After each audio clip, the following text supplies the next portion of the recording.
Good morning, everybody. Today we are examining some lessons from Isaiah chapters 46 and 47. We talked about yesterday as we began our examination of these two chapters that this is the message that God through Isaiah sends to Babylon. Remember that Babylon is not actually going to rise to their power and actually put the people of Israel into captivity, or the people of Judah into captivity, for over 100 years after this particular statement is going to be made in chapters 46 and 47. And yet God is going to directly address not just Babylon's actions toward Judah, but also the fall of Babylon that is not going to take place for another 65 years after that.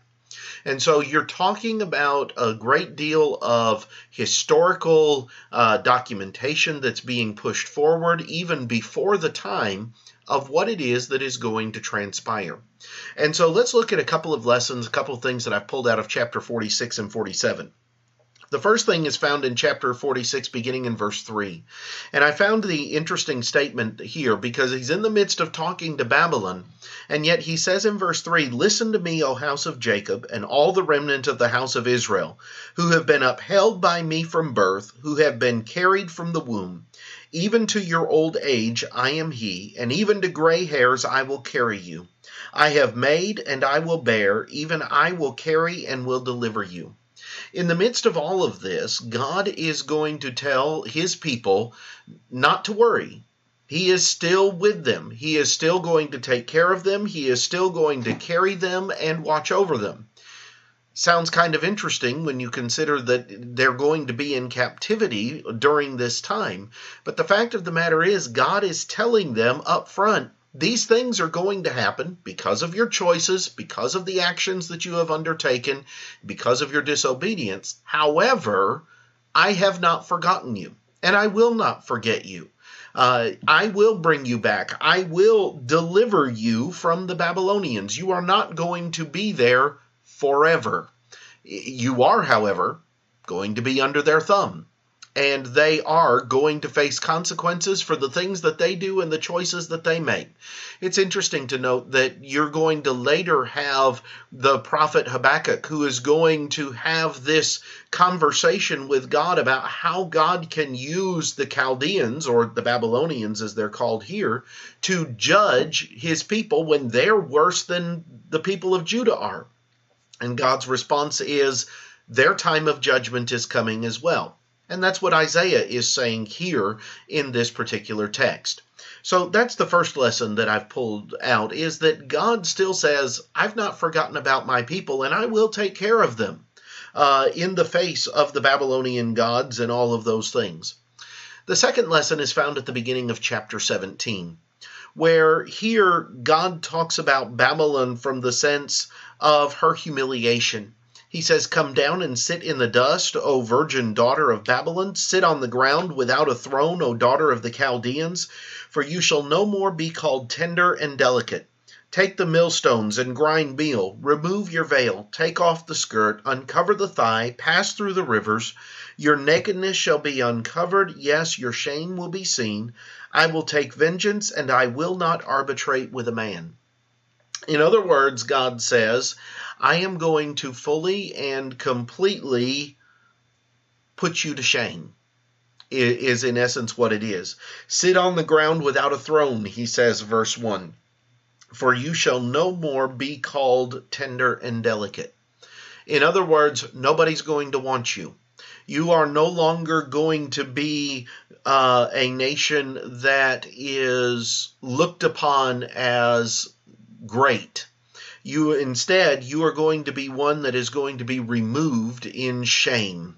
And you're going to see in history that is exactly what takes place when the Medo-Persian Empire comes and devastates the Babylonian Empire, basically wiping it off the map and taking over everything that they had. And so your shame will be seen, he says, verse 3, and that will certainly take place historically. But then you come down to verse 10, and there is the third lesson that I want us to consider, because in verse 10, he talks about part of the reason why this is the case and why Babylon is going to face what it is that they are going to endure. He says in verse 10, as a part of that reasoning, he says, "For you have trusted in your wickedness. You have said, 'No one sees me.' Your wisdom and your knowledge have warped you, and you have said in your heart, 'I am, and there is no one else besides me.'" Babylon's mentality was they could do whatever they wanted because no one sees them, there's no one out there to judge them, no one can overtake them, and nobody cares. He says, "Your wisdom and your knowledge have warped you." The same thing could be said of a lot of people today. They trust in their wickedness. They believe they can get away with anything. They can do whatever they want to, and nobody is ever going to bring them into judgment. Nobody is going to care. As a matter of fact, many of them even believe they have God on their side and that God is fully happy and content with what it is that they're doing because their wisdom and their knowledge have warped their sense of reality. And you have said in your heart, "I am, and there was no one else besides me." In other words, I'm the only one who's important. As long as I'm happy, as long as I have what I want, as long as I'm getting my way, nothing else matters. God says part of the reason that Babylon is going to fall is because of this very mentality. And yet it's a mentality that we find so prevalent in our world today. People who are selfish, people who only care about themselves, people who believe they can do whatever they want to and no one sees, and so they can get away with it and nobody will ever stand in judgment because of it. God says it's not true, and that it will not be the case in final judgment.